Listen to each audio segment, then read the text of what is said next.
नमः शिवाय. श्री सद्गुरुनाथ महाराज की जय. परमपूज्य गुरुदेवता श्री कलावती माता की जय. आई कलावती देवी बाय राधिका जोशी या आपल्या YouTube चॅनलमध्ये मी आपणा सर्वांचं स्वागत करते. थंबनेल वरनं तुम्हाला आजचा कोणता अभंग आहे ते कळलेलंच आहे. अभंगाचे अर्थ सगळ्यांनाच हवे होते, परंतु ते अर्थ समजण्यासाठी सुद्धा आपले 500 अभंग म्हणजे परमपूज्य आईंनी जेवढे अभंग आपल्याला दिलेले आहेत, उत्सवाचं पुस्तक आणि वारांचं पुस्तक. बऱ्याच जणांना वारांचे अभंग थोडे परिचित असतात, पण उत्सवाचं पुस्तक ज्या कोणाला थ्रू आउट सगळे अभंग येत असतील, ते आतमध्ये बिंबले असतील आणि मग ते आतमध्ये बिंबल्यावर मग त्या अभंगाचा अर्थ कळावा अशी तळमळ लागते. त्यासाठी नियमित भजनाला जावं लागतं, भजन शिकून घ्यावं लागतं, 500 अभंग यावे लागतात. हे सगळं करण्यासाठी जो माणूस खूप वर्ष भजनाला जात आहे आणि जो उत्सवाला सुद्धा जात आहे किंवा ज्या शाखेत उत्सव घेतले जात आहेत, त्यांनाच ह्या अभंगांचे अर्थ लक्षात येतील. म्हणजे परमपूज्य आईंनी सरसकट आपल्याला अभंगांचे अर्थ का नाही सांगितले हे मला आता प्रत्येक वेळोवेळी पटत आहे, कारण तेवढी आपली साधना झालेली पाहिजे.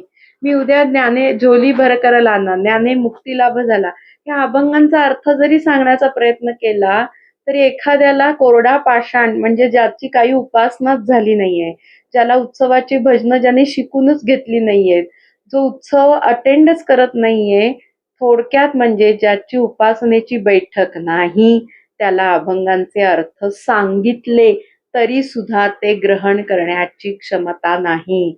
मग क्षमता कोणाची आहे? जे आज तागायत अनेक वर्ष उत्सवांना जात आहेत.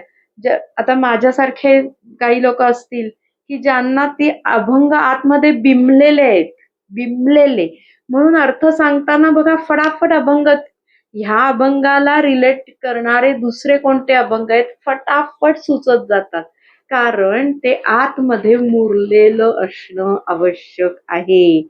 येरा गबाळ्याचं काम नाही, हे आता अभंगांचा अभ्यास सुरू केल्यावर लक्षात आलेलं आहे. मला एकच विनंती प्रेमाने सगळ्यांना करायची की जर तुम्ही उत्सवाला जात नसाल, 30 उत्सव वर्षभराचे असतात, परमपूज्याने डिझाईन करून ठेवलेले अतिशय सुंदर अभंग आणि चाली आहेत, तर जात नसाल तर तुमची उपासना वाढवण्याची, साधना वाढवण्याची गरज आहे. आणि हळूहळू 10, 12, 15 वर्ष जावी लागतात. आज आंब्याचं झाड बी लावलं म्हणून आंबा उगवला असं कधी होतं का? तसंच जो माणूस यामध्ये वर्षानुवर्ष मुरलेला आहे त्यालाच या अभंगांचे अर्थ समजू शकतात. खूप वेळ गेला आहे प्रस्तावना देण्यात, पण ही देणं गरजेचं होतं, कारण खाऊ पेढा नाहीये. ते अभंगांचे अर्थ सांगितले तरी ते लक्षात येणं, याच्यासाठी सुद्धा उपासनेची बैठक गरजेची आहे. आता आजचा अभंग, ह्याची पीडीएफ म्हणजे नुसता ऑडिओ हा ऐकला आणि अभंगाचा अर्थ कळला असं होऊ शकत नाही. समोर आपल्या काहीतरी लागतं आणि तसं समोर असण्यासाठी मी ज्या वहीत ह्या अभंगाचा अर्थ लिहिते त्या वहीचे मी फोटो पीडीएफच्या स्वरूपात पाठवत असते. ज्यांना हवं असेल त्यांनी माझ्या व्हॉट्सअप नंबरवर 988811511016 या क्रमांकावर अभंगाची पीडीएफ आहे असं पाठवा. आता ह्या अभंगाला पण वेळ लागणार आहे बरं का. 15-20 मिनिटाचं लगेच 10 मिनिटाचं काम नाही आहे. समजून घ्यायला, मला अभ्यास करायला पण डोकं जड होतं कधी कधी, कारण परमार्थ हा 10 चमचे साजूक तूप खाल्ल्यासारखा आहे आणि 10 चमचे साजूक तूप आपल्याला तूप कोणालाच पचत नाही. परमपूज्य आई या अभंगात म्हणतायत, ज्ञाने मुक्ती लाभ झाला, झाकी सर्वही दुःखाला. चातुर्मास 9वी एकादशी 11वा अभंग आहे. अज्ञान घालवण्यासाठी आई म्हणतायत, अज्ञान घालवण्यासाठी ज्ञान पाहिजे आणि ज्ञान हे गुरुबोधातून येतं. मग ज्ञानाने काय होतं? अज्ञानामुळे जे दुःख आहे ते ज्ञान झाकून टाकतं, म्हणजे नाहीसं करतं, म्हणजे कायमचं सुख समाधान मिळतं. आता ज्ञानी मुक्तिलाभ झाला ह्या ओळीचा अर्थ परत आपण शेवट बघणार आहोत 5ही कडवी झाल्यावर. म्हणजे ह्या ओळीचा अर्थ जास्त प्रकर्षाने समजून येईल असं मला वाटतं. पहिलं कडवं घेऊया. गोफीण घेऊनी दगड मारिता झाले जखम कपाळा दुःख पळाले जेव्हा कळले सोन्याचा तो गोळा. यावर आईने एक गोष्ट सांगितली आपल्याला. एक शेठजी निवांत गॅलरीमध्ये खुर्चीवर बसलेला असतो आणि अचानक एकदम एक दगड येऊन त्याच्या कपाळाला लागतो. खोक पडते, जखम होऊन रक्त येऊ लागतं, रडायला येतं. रागाने शिव्या शाप तोंडात येतात की कोण हा दुष्ट आहे, त्याने मला दगड मारला आणि तो जर सापडला तर त्या दुष्टाला चांगलीच अद्दल घडवीन वगैरे वगैरे सगळं संभाषण होतं. कपाळाला लागलेला दगड आता किती मोठा आहे याची उत्सुकता म्हणून तो शोधून बघितला जातो आणि तो सापडल्यावर त्याला लागलेलं रक्त म्हणजे जे कपाळावर खोक पडलीये तेच रक्त त्या दगडाला लागलेलं असतं. मग ते रक्त पुसून बघतो तर काय, तो दगड नसून सोन्याचा गोळा निघाला. मग वाटू लागतं की असा अजून एक दगड जर लागला तरी हरकत नाही. ती जखम सहन करायला पण माझी तयारी आहे. कारण ह्यातून बायकोसाठी गोठ, पाटली, स्वतःला अंगठी, चेन असं काहीतरी करता येईल असं शेटजींना वाटू लागतं.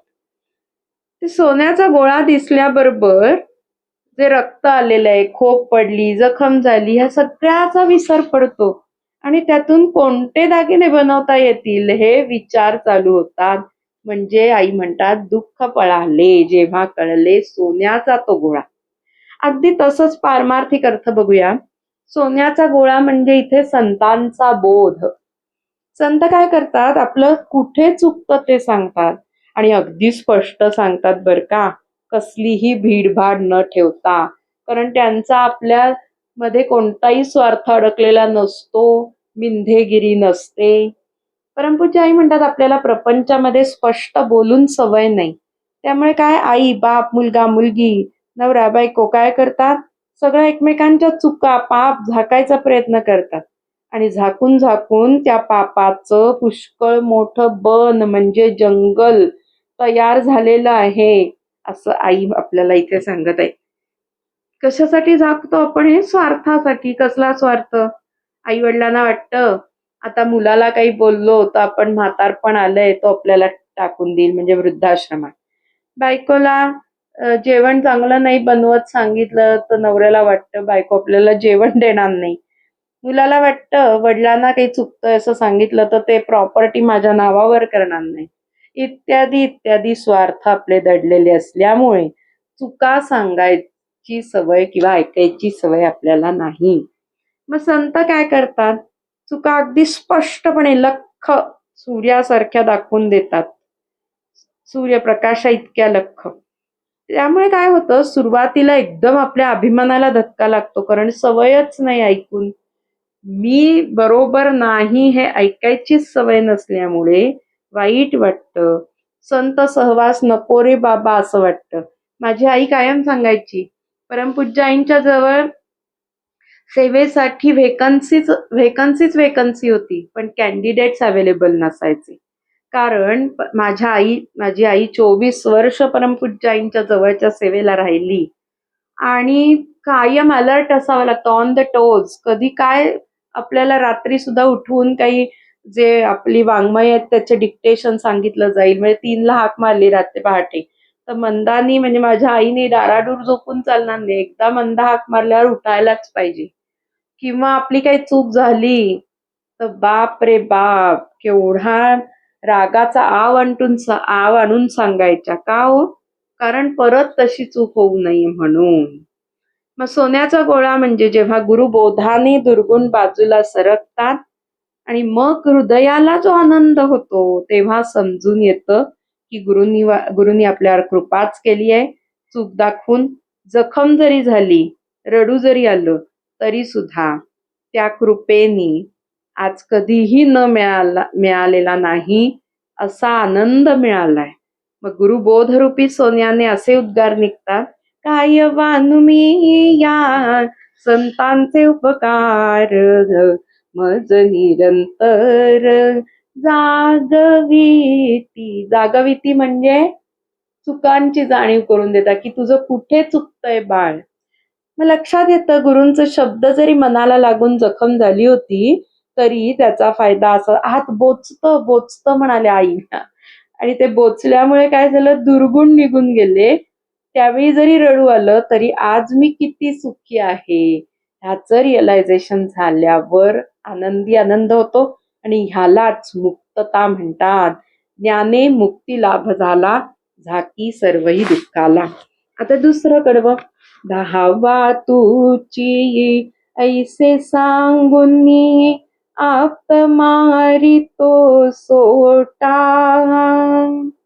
दुःख लोपले दशम मिळाल्या, होय हर्ष जई मोठा. ह्याच्यावर पण आई बाप्पा एक गोष्ट सांगतात. कॉलेजला सुट्टी म्हणून 10 जण नदी पलीकडे जंगल वगैरे होतं ते बघायला गेले म्हणे. पोहत सर्वजण पलीकडे गेले नदीच्या तीरावर. पोचल्यावर सगळे आले का म्हणून एकाने मोजलं. आता मोजलं तर 9च आहेत म्हणाला. 10वा कुठे गेला म्हणून शोधाशोध. मग ह्या मोजणाऱ्याचं चुकलं असेल म्हणून दुसऱ्याने मोजलं, तिसऱ्याने मोजलं, चौथ्याने मोजलं, सगळ्याच्याच 10 जणांनी मोजलं. पण सगळ्यांनी जरी मोजून बघितलं तरी सुद्धा 9च जण धरले, म्हणजे 9च जण आहेत असं कळत होतं. मग स्वतःला न धरता सर्वांनी मोजल्यामुळे 9च जण मिळत होते. 10वा बुडाला की काय म्हणून सगळेजण पॅनिक झाले. इतक्यात रस्त्यावरच्या जाणाऱ्या माणसाने पॅनिक व्हायचं कारण विचारून त्यांना मोजून दाखवलं, आणि शेवट ज्याने मोजलं होतं त्याला सांगितलं, अरे 10वा तूच आहेस. मग सर्वांना कळलं की स्वतःला मोजायचं राहत होतं. इथं मार्गदर्शकांनी सांगितलं, 10 मोजून दाखवले. आता सोटा म्हणजे सद्गुरू सांगतात, तू म्हणजे तो नाहीये, तुझा चेहरा वेगळा आहे. खरा चेहरा स्मशानात जळून जाणारा तो तू नव्हेस. मी सांगतो तसं तू कर, म्हणजे तो खरा चेहरा तुला दिसेल. साधकाच्या अहंकारावर आणि अज्ञानावर सोटा मारतात कोण? आप्त म्हणजे गुरु. आपण मागच्याच आठवड्यात बघितलं की मेरा चेहरा मुझे बताया, आपोआप बुलाई, गुरुने अमल पिलायाची. आता पहिलं कडवं म्हणजे आपोआप भुलाई. ह्या अभंगात बर का रिलेट करा. आपोआप भुलाई म्हणजे पहिलं कडवं, म्हणजे गुरूंच्या बोधाने दुर्गुण गेले. आणि दुसरं कडवं म्हणजे मेरा चेहरा मुझे बताया, म्हणजे 10वा तुची ऐसे सांगुली. बर का, नजरों से देख प्यारे, क्या रूप है तुम्हारा. खरा चेहरा बघ असं गुरु सांगताय. नजरों से देख प्यारे, अशी नजर पाहिजे त्याला, ज्ञानदृष्टी पाहिजे. आणि खरा चेहरा दिसण्यासाठी काय करायचं ते पण पुढच्या ओळीत सांगितलंय सोल्युशन. अपने को भूल तन में, बाहेर फिरे गवारा. म्हणजे जे तुझी बहिर्मुख वृत्ती किंवा दृष्टी आहे ती अंतर्मुख कर. बहिर्मुख असल्यामुळे अपने को भूल तनमे, म्हणजे मी कोण आहे याचाच तुला विसर पडलाय. मग अंतर्मुख झाल्यावर ते समजून येईल असं सांगतात. मी कोण आहे याचा विसर पडला म्हणून दुःख, आणि सद्गुरूंनी तू अमका आहे असं सांगितल्यावर ते आतमध्ये पटल्यावर दुःख नाही. कशी गंमत आहे बघा. इथे आप्त म्हणजे आपले गुरु संत. ते काय करतात, आमची मनस्थिती प्रत्येकाची वेगवेगळी आहे.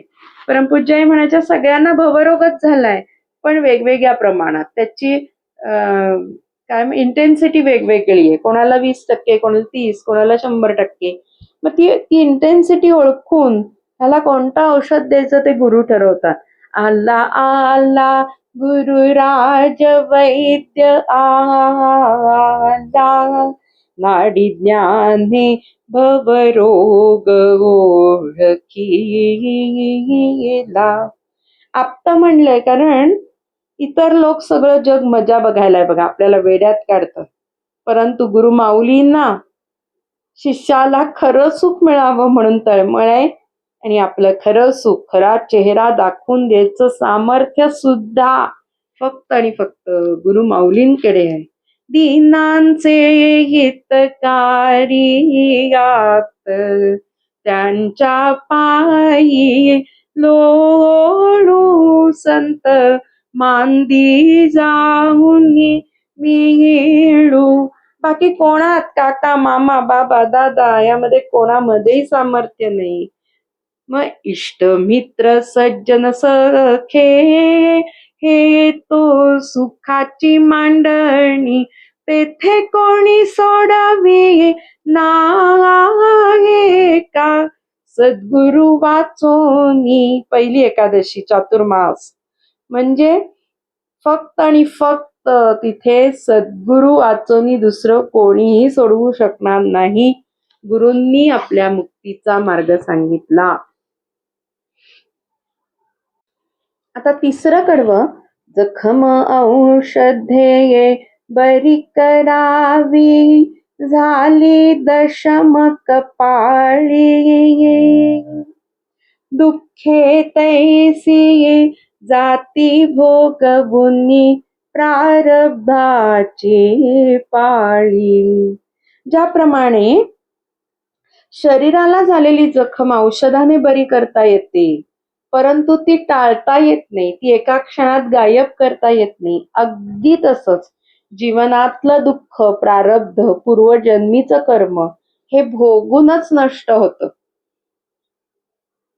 थोडक्यात प्रारब्ध भोगल्याशिवाय सुटका नाही, ते शांतपणे भोगूनच संपवावं लागतं. ते एका क्षणार्धात टाळता येत नाही. मग दुःखाच्या प्रारब्धाच्या जखमेवर औषध पण सांगितलंय. म्हणजे बाह्य जखमेवर जसं औषध लावून ते बरं करता येईल, तसं प्रारब्धाच्या जखमेवरचं औषध म्हणजे सत्संग, गुरुबोध, नामस्मरण. आपण मागच्या आठवड्यात आगम निगम की बुट्टी गैरा गुरु बचन का पानी हे औषध बघितलं. निज बोधाची दिवटी लावी हे औषध बघितलं.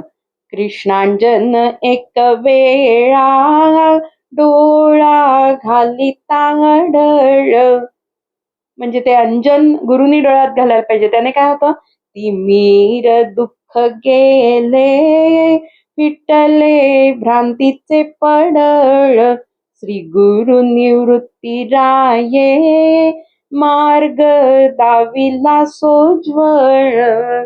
ज्ञानेश्वर माऊली सुद्धा सांगतायत की गुरुंनी अंजन घातल्याशिवाय दुःख जाणार नाहीये. तेच इथे सांगतायत.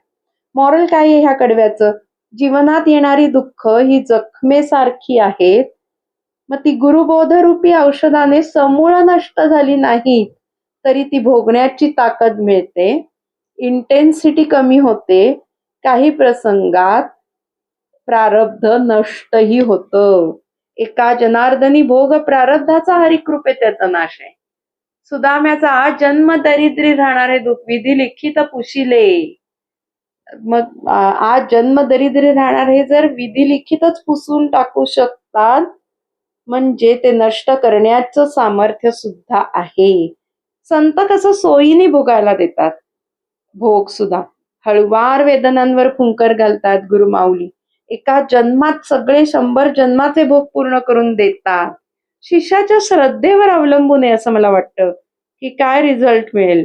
म्हणजे भक्तीचा रिझल्ट काय मिळेल, की शिक्षेत सूट मिळेल की पूर्ण माफी मिळेल, हे आपली किती बैठक आहे त्याच्यावर अवलंबून आहे. आता इथे दशम कपाळी असा एक शब्द आलेला आहे बघा. ह्या कडव्याचा अजून एक असा अर्थ होतो, जे मी व्हॉट्सअप ऑनलाईनच्या अभ्यास ग्रुपवर टाकलं होतं, दशमद्वार. त्याची काही मी आत्ता गोष्ट इथे सांगणार नाही, पण दशम कपाळीचा अर्थ आपण बघू शकतो. दशम कपाळ म्हणजे दशमद्वार. शरीरात 9 द्वार आहेत आपल्या. दोन म्हणजे नाकपुड्या, 2 डोळे, 2 कान, 1 जिव्हा म्हणजे मुख आणि गुदद्वार आणि मूत्रद्वार अशी 9 द्वार आहेत. परंतु हे 10वं द्वार जे आहे ते आपल्याला कोणालाही दिसत नाही. त्याच्यासाठी ज्ञानचक्षु लागतात. हे द्वार प्रत्येकाचं उघडत नाही. मग हे कुठे असतं याचं लोकेशन? हे हे द्वार ब्रह्मरंध्र किंवा आज्ञाचक्र असं त्याला म्हणलं जातं आणि त्याचं लोकेशन हे कपाळाच्या मध्यभागी किंवा डोक्याच्या वरच्या भागात असतं. जेव्हा मन आणि बुद्धी बाह्य जगातून काढून कपाळाच्या मधल्या भागात परमेश्वराच्या स्मरणात स्थिर होते, तेव्हा त्या स्थितीला दशम कपाळ असं म्हणतात. थोडक्यात मॉरल सांगायचं तर संसारातील दुःखरूपी जखम बरी करण्यासाठी बाह्य उपायांपेक्षा दशमद्वारी आज्ञाचक्रात ज्ञानचक्षुवर तिसरा डोळा, डोळ्यांचा डोळा उघडून परमेश्वराचं ध्यान, सतत स्मरण, नामाचं औषध लावलं पाहिजे, तरच ती जखम कायमची बरी होईल. थोडक्यात अंतर्मुख व्हायला पाहिजे, मग सुखच सुख. दृश्याभास शब्दा सहसांडुनी अखंड आत्म स्फूर्ती धरील त्या गुरुला मी. गुरुला शरण गेल्यावरच हे शक्य आहे. अंतर्मुख व्हायचं म्हणजे काय माहितीये? निरलिखित संसार चित्र हे पाहता पाहता जाईल सर्वही, हे समजून घेणं, ते आचरणात आणणं म्हणजे अंतर्मुख होणं. आणि तसं होण्यासाठी गुरुला शरण गेल्याशिवाय पर्याय नाही. आता चौथं कडवं बघूया. सर्प नव्हे ही दोरी ऐसे ज्ञान जरी ते झाले, एकाएकी बंधन होती कंपादिक उद्भवले. आता तत्वज्ञानामध्ये एक आध्यात्मिक दृष्टांत दिला जातो. रज्जू सर्पाकार हा वेदांत तत्वज्ञानातील एक अत्यंत प्रसिद्ध आध्यात्मिक दृष्टांत आहे. ह्याचा अर्थ दोरीच्या ठिकाणी सापाचा भास होणे. अज्ञानामुळे सत्याचं आकलन न झाल्याने होणाऱ्या भ्रमाचं हे उत्तम उदाहरण मानलं जातं. मूळ दृष्टांत असा आहे, अंधारात किंवा कमी प्रकाशात जमिनीवर पडलेली दोरी पाहिली असता आपल्याला तिथे साप असल्याची भीती वाटते किंवा भ्रम होतो. वास्तविक तिथे साप नसून केवळ एक दोरीच असते. परंतु अज्ञानामुळे, भ्रमामुळे आपल्याला दोरीच्या जागी सापाचा आकार भासतो. इथे दोरी म्हणजे परमसत्य, परमात्मा असा अर्थ घ्यायचा आहे आणि साप म्हणजे मिथ्या जग, हे मिथ्या जग, संसार, माया असा अर्थ इथे घ्यायचा आहे. आई सांगतात, तो साप नसून दोरी आहे याची पक्की खात्री होत नाही तोवर भीतीने सुटलेला कंप जसा एकदम शांत होऊ शकणार नाही, ते अगदी साहजिकच आहे. अगदी तसं हा दिसणारा पसारा म्हणजे जग, म्हणजे संसार सर्पाप्रमाणेच खोटा आहे याची पूर्ण खात्री न झाल्यामुळे त्यापासून मनुष्याच्या ठिकाणी हर्ष, खेदादी विकार उत्पन्न होतात. यालाच भवारण्य, मायानदी, भवसागर, विस्मृती, भ्रम असं म्हणतात. परंतु ह्यावर ज्ञानाचा प्रकाश पडल्यावर मूळ सत्य समजतं आणि जग आहे म्हणजे साप आहे याचा भ्रम नाहीसा होतो.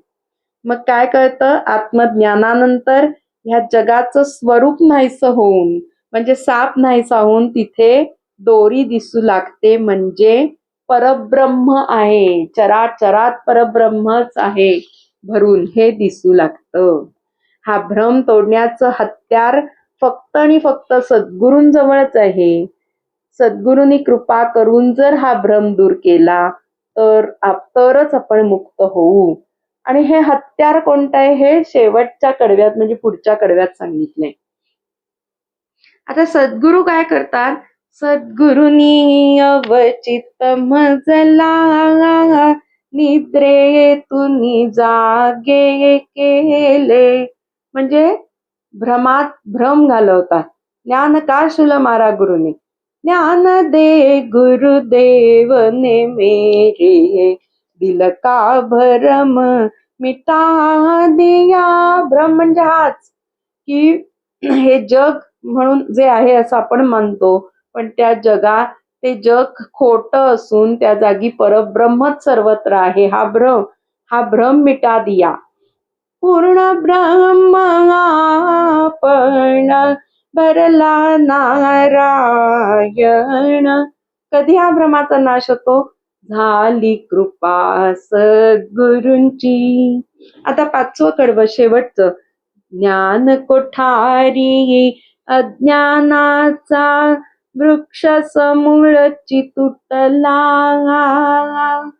तात्काळची या कृष्ण सुताचा रोग संस्कृती हटला. इथे ज्ञान कुठारी म्हणजे आत्मज्ञानाची कुऱ्हाड असा आपण अर्थ घेणार आहोत बर का. आत्मज्ञानाची कुऱ्हाड अज्ञानाचा वृक्ष कापते, ती अज्ञानाचा वृक्ष कापायला समर्थ आहे असं म्हटलंय. आता अज्ञान वृक्ष म्हणजे काय की हा एक संसार रूपी वृक्ष आहे, ज्याची मुळं वासना आणि अहंकाराने घट्ट घट्ट रोली गेली आहेत. ज्ञानेश्वरीतील 15व्या अध्यायानुसार ह्याला असंग शास्त्राने म्हणजे वैराग्यानेच तोडावं लागतं. मुळं इतकी खोलवर गेलेली असतात की इच्छा असून सुद्धा त्यातून सहज सुटका करून घेता येत नाही. मग कोणती मुळं आहेत ही? तर ती अहंता, ममता आणि वासनेची मुळं आहे. अहंता म्हणजे मी माझं घर, माझं पद. ममता म्हणजे माझी पत्नी, माझा मुलगा, माझे नातेवाईक. वासना म्हणजे अमुक एका गोष्टीशिवाय मी जिवंतच राहू शकत नाही. फॉर एक्झाम्पल, मी नॉनव्हेज खाल्ल्याशिवाय राहू शकत नाही, मी माझ्यासारखी कॉफी प्यायल्याशिवाय राहू शकत नाही, एखाद्या व्यक्तीशिवाय, बायकोशिवाय जिवंत राहू शकत नाही, माझ्यासारखी मुलगी आईशिवाय जिवंत राहू शकत नाही, इत्यादी. ह्याला वासना असं म्हणतात. वासना म्हणजे आता माझ्याकडे जे आहे ते जाऊ नये आणि त्यापेक्षा अधिक मिळावं, ह्याला वासना असं म्हणतात. आणि हा संसार रूपी वृक्ष तोडण्यास अतिशय कठीण आहे. याला तोडण्यासाठी फक्त वैराग्याची ज्ञानरूपी कुऱ्हाडच आवश्यक आहे. आई म्हणतायत, तात्काळची या कृष्ण सुताचा. आता कृष्ण सुत म्हणजे आई सांगतात की भक्तीच्या आधाराने, नामस्मरणाने, आत्मसाक्षात्काराने क्षणार्धात त्या भक्ताचा भ्रम दूर होतो, अज्ञान नाहीसं होतो, समूळच गळून पडतं अज्ञान. आता रोग संस्कृती हटला म्हणजे काय?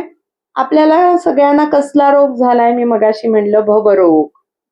मग भवरोग म्हणजे जन्म, मरण, वृद्धत्व आणि दुःखाचा संसार रूपी रोग असा कायमचा नष्ट झाला. कशामुळे? भक्ती आणि ज्ञानामुळे. भवसर्पे अजी डंखी अले मज गोड बोध कडू लागे हरी. किंवा एकाएकी भवबागुल मज पकडूनी कोंडूनी ठेविला असे, प्रभुराया त्या ठार कराया तुझविण कोणी समर्थ नसे. गाढ अविद्या मदिरा पिऊनी शिरीमद मनुजा चढलासे, तेणे बरळत मी नर नारी बाल तरुण वृद्ध ऐसे. हे भवरोगाचं वर्णन नित्योपासनेत केलेलं आहे बघा. मग मॉरल काय आहे? अज्ञानरूपी वृक्ष तोडून परब्रह्माशी एकरूप होणं आणि ते गुरुकृपेने शक्य होऊ शकतं, असं ह्या 5व्या कडव्याचं मॉरल आहे. आता पहिल्या ओळीचं मॉरल बघून ह्या अभंगाचा अर्थ इथे संपूया. वेळ लागला तरी अभ्यास करायला तर किती वेळ लागलाय, सांगायला तर एक्सप्लेन केलं पाहिजे, तुम्हाला कळेलच, त्यामुळे एवढा वेळ तर लागतोच आहे. आता फायनल मॉरल, ज्ञाने मुक्ती लाभ झाला झाकी सर्वही दुःखाला. अगदी लक्षपूर्वक ऐका आणि म्हणून वही समोर असणं गरजेचं आहे, त्याशिवाय एकदम ह्या काही अभंगांचे अर्थ डोक्यात जात नाहीयेत. PDF मी जरूर शेअर करीन आणि जे ऑनलाईन अभ्यास ग्रुपला आहेत त्यांना तर PDF न मागता येतेच आहे. तुम्हालाही कोणाला ऍड व्हायचं असेल तरी तुम्ही होऊ शकता. दर आठवड्याला तिथेही अभ्यास जोरात चालू आहे, सगळ्यांना आवडतोय आणि आपल्या साधकाच्या प्रगतीसाठी हे प्रयत्न चालू आहे. आता फायनल मॉरल सांगते. आत्मज्ञानामुळेच, फक्त आत्मज्ञानामुळे, मी कोण आहे याचं ज्ञान झाल्यामुळे मनुष्याला जन्म मरणाच्या चक्रातून मुक्ती मिळून सर्व दुःखांचा कायमचा अंत होतोय असा हा अभंग सांगतोय. मॉरल किती छोट आहे, पण कळवी जाणून घेण्यात घाम निघाला नाही. आता इथे ज्ञाने मुक्ती लाभ झाला. ज्ञान म्हणजे मी देह नसून आत्मा आहे हे रिअलायझेशन. मुक्ती म्हणजे दुःखातून, संसाराच्या बंधनातून, कर्मफलातून, प्रारब्धातून पूर्णपणे सुटका. ज्ञानेश्वरीनुसार जेव्हा आत्मज्ञान परिपक्व होतं तेव्हा वैराग्याने सर्व अविद्या अज्ञान नाहीसं होऊन जीव मुक्त होतो. इथे दुःखाचा नाश, झाकी सर्वही दुःखाला. दुःखाचा नाश म्हणजे दुःख हे अज्ञानामुळे उत्पन्न होतं. वासना, अपेक्षा ह्यामुळे ते दुःख होतं आपल्याला. जेव्हा माणसाला समजतं की तो नित्य शुद्ध बुद्ध आत्मा आहे, म्हणजे त्याचा खरा चेहरा कळतो, तेव्हा त्या दुःखाचा अंत होतो. म्हणजे ते दुःख झाकोळलं जातं. हे अज्ञान, हे ज्ञान गुरुकृपा आणि भक्तीने प्राप्त होतं बरं का. आता सोपं गणित सांगते हा, फॉर्म्युला. जिथे गुरु आहेत तिथे ज्ञान, जिथे ज्ञान आहे तिथे आत्मदर्शन, जिथे आत्मदर्शन आहे तिथे समाधान, आणि जिथे समाधान आहे तिथे दुःखाचा अंत, असं ज्ञानेश्वरीत सुद्धा आपल्याला सांगितलेलं आहे. आता फायनल एका ओळीत या अभंगाचा अर्थ सांगते. गुरुकृपेने आत्मज्ञानाचा सूर्य उगवला की अज्ञानाचा अंधार दूर होऊन दुःखरूपी रात्र संपते आणि परमानंदाचा लाभ होतो. म्हणजे ज्ञाने मुक्ती लाभ झाला, झाकी सर्वही दुःखाला. PDF साठी मला जरूर व्हॉट्सअप करा. धन्यवाद.